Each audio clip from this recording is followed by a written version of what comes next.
Dying is a part of living. Unfortunately, it's a part of life that creates great sadness, especially when it's someone we love that passes on. Grieving is a natural part of this process. Unending despair is not. Of course, when our loved ones pass on, our heart breaks, our worlds shatter, and our faith gets stretched to its outermost limits.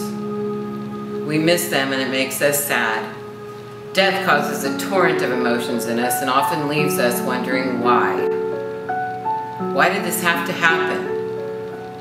And though we may not end the sentence with, to her, to him, to them, what we are really wondering is, why did this have to happen to me? When a person we love passes on, that's exactly what they have done, passed on. They have gone past this life that we know here on earth.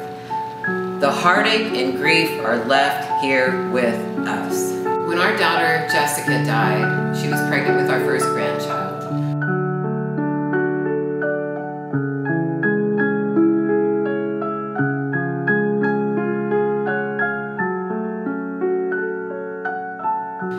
And I experienced every bit of heartache you can imagine.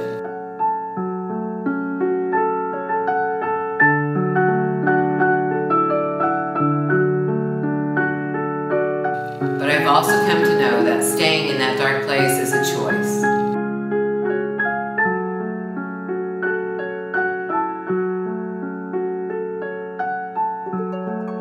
One of the most commonly used phrases when someone we love passes on, people like to say, they've gone to a better place. But do we really believe that?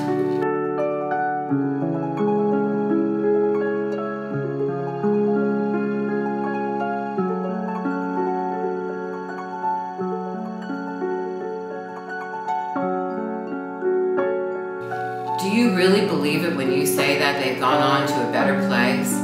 Because if we really believed it, would we want to linger in the sorrow and heartache?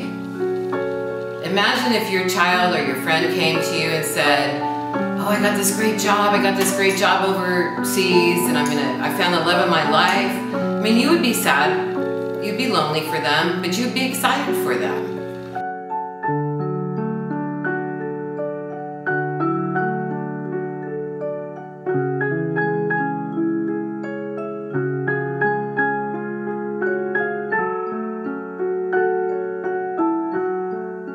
So if we really believed that our loved one had gone on to a better place, wouldn't we want to have at least a little bit of excitement for them? It may seem unnatural, but we can choose to open our minds to the fact that they may actually be in that better place.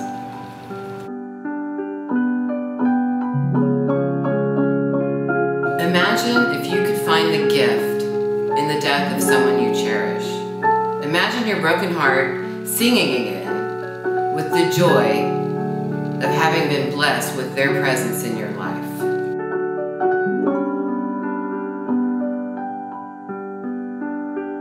If you're in that place of despondency, you may not see that as possible, but I know it is. I've lived it.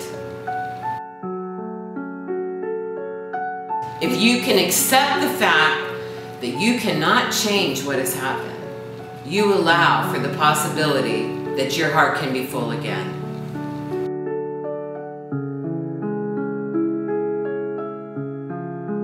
You know, life is gonna push you. It pushes us all the time. So we can either fall down or we can make the choice to fall up. Choosing is,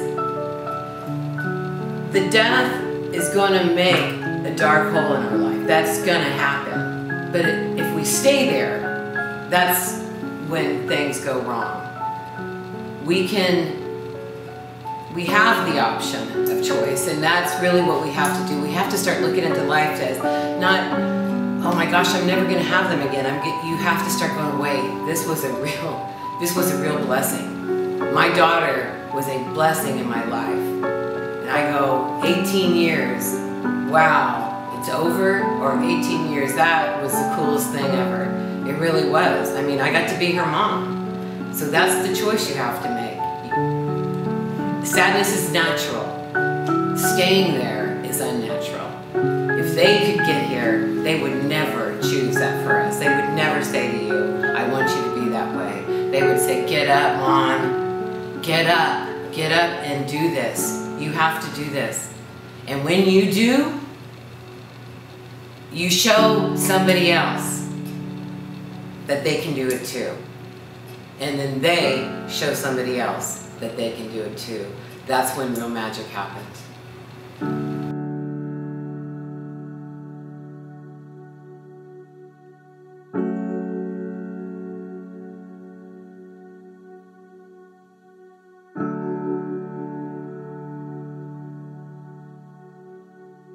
I know that my struggle in finding the gift in my daughter's death was intended for me to help you through your struggle.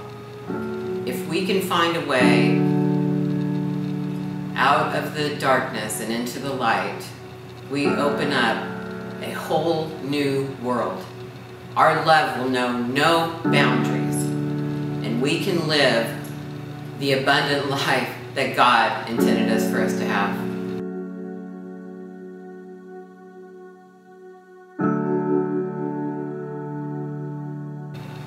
Your heart is the key. Our hearts are the key. I'm Casey James, and thank you for listening to this message. I know that this message is important. It was important for me to learn, and I know it's important for me to share. If we truly can find the gift in a loved one's death, the gifts of life will never end.